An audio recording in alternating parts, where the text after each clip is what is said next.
महाराष्ट्र के नासिक में कथित अशोक खरात से जुड़ा मामला अब नया राजनीतिक और प्रशासनिक विवाद बनता जा रहा है। अंधविश्वास फैलाने, ठगी करने और कई महिलाओं के कथित शारीरिक शोषण जैसे गंभीर आरोपों में जेल में बंद अशोक खरात के परिवार को महाराष्ट्र सरकार की ओर से करीब 3 करोड़ रुपए का मुआवजा दिए जाने की तैयारी है। दरअसल यह मुआवजा आगामी नासिक सिंहस्थ कुंभ मेले के लिए प्रस्तावित कुंभ रिंग रोड परियोजना के तहत जमीन अधिग्रहण के बदले दिया जा रहा है। जैसे ही यह जानकारी सामने आई, वैसे ही राजनीतिक गलियारों और सामाजिक संगठनों में सवाल उठने लगे। आरोप है कि जिस संपत्ति को कथित तौर पर गलत तरीके से कमाए गए पैसों से खरीदा गया, उसी पर अब सरकारी मुआवजा दिया जा रहा है। मामले को लेकर जांच एजेंसियों से हस्तक्षेप की मांग भी तेज हो गई है।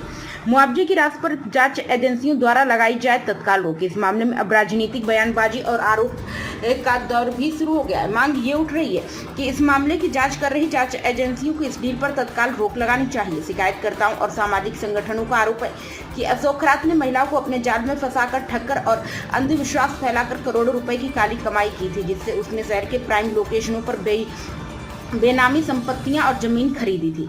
खरात की बेटियों को मुआवजा मिलना प्रस्तावित। सूत्रों से मिली जानकारी के अनुसार भूमि अधिग्रहण प्रक्रिया के तहत नासिक के गोलाड़ी क्षेत्र की जमीन के बदले मुख्य आरोपी अशोक और उसकी पत्नी कल्पना को लगभग 82 लाख रुपए से अधिक की राशि का भुगतान की जाएगी। वहीं पारथड़ी सिवार की जमीन के एवज में अशोक खरात की बेटी तृप्तिबाला और स्मिता को करीब 1 करोड़ 82 लाख रुपए का मुआवजा मिलना प्रस्तावित है। इस प्रकरण में नया मोड़ तब आया जब पूर्व में विवादों में घिरे रहे वर्तमान में निलंबित उप जिलाधिकारी अभिजीत भांडे पाटिल के परिवार का नाम भी इस भू संपादन प्रक्रिया से जोड़ा गया।